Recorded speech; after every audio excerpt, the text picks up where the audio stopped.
हाय श्रवणा, कशा सगळे मस्त मजेत का? आणि जान्हवी साडी सेंटर मध्ये तुमच्या सगळ्यांचं स्वागत आहे. मी राणीताई तुमच्यासाठी रोज रोज युनिक साड्या, नवीन साड्या आणि अगदी नवीन प्रकारची साडी घेऊन येण्याचा प्रयत्न करत असते. तर तुम्ही पाहताय मी सुंदर अशी साडी ड्रेप केले. जी साडी मिरीपासून दाखवा मॅडम. मिरीपासून पहा काय सुंदर दिसते. अगदी प्लेन असणार आहे साडी आणि साडीच्या बॉर्डर वरती तुम्ही पाहताय अगदी नाजूक बॉर्डर तर सुंदरच आहे, युनिकच आहे. अगदी सुंदर कॉटन टाइप साडी दिसते. आणि पहा सुंदर अशी सरोस्की आली, मोर पिसाऱ्याची पण सरोस्की आली. पदर पहा किती गोड आहे. आणि हिच्यामध्ये अवेलेबल कलर पाहणार आहोत ताई.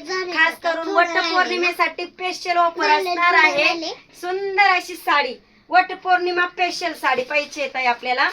हे पहा मस्त असा बॉटल ग्रीन कलर, वावासा बॉटल ग्रीन कलर आणि बॉर्डर पहा किती गोड आहे. जी साडी मी पण ड्रेप केले हिच्यावरती पाहताय तुम्ही मस्त असे मोराची सरोस्की आलेली आहे. सुंदर असा बॉटल ग्रीन कलर.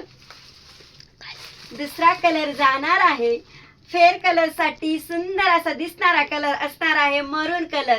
जी लेडीज फार गोरी असेल आणि तिला साडी घ्यायची हौस आहे आणि कधीतरी साडी खरेदी करते तर ताई तिच्यासाठी मस्त असा मरून कलर. काय गोड दिसतोय, वाव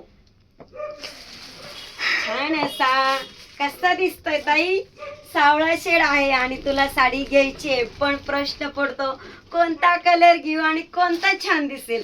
तर ताई तुझ्यासाठी मस्त असा कलर आणलाय स्काय कलर आणि फिरता ग्लेज असणार आहे. साडी अगदी मऊ सॉफ्ट जशी पाहिजे तशीच आपण चुपून बसते. तू पाहते काय गोड साडी अंगावर दिसते आणि छान असा मोर पण दिसतोय ताई. मस्त असा स्काय कलर. साडीची प्राइस ऑफर मध्ये असणार आहे ताई तुझ्यासाठी. क्वांटिटी माल आहे, क्वांटिटी साडी इकडे दाखव. तुला ताई क्वांटिटी साडी भेटणार आहे. वाव असा येलो कलर बघ काय सुंदर दिसतोय. मेहंदी कलर असणार आहे आणि लिंबू कलरचा ग्लेज असणार आहे. लांबून दाखव मॅडम. लिंबू कलरचा ग्लेज असणार आहे. साडी बघ काय गोड दिसते आणि साडीची प्राइस जाणार आहे खास करून वटपौर्णिमा स्पेशल वर का 1349 रुपये. व्हिडिओ फार कमी वेळाचा असणार आहे तर कलर पहा. क्वांटिटी माल आहे आणि क्वांटिटीच खरेदी करायचं आहे कारण ग्रुप करून साडी घेतली की थोडी प्राइस कमी होते नक्कीच. तर आपण पाहणार आहोत देणे घेण्याची रोजची साडी पुढच्या व्हिडिओ मध्ये. तर काय करून घे, चॅनलला सबस्क्राईब करून घे, एक लाईक दे आणि व्हिडिओ शेअर करायला विसरू नको.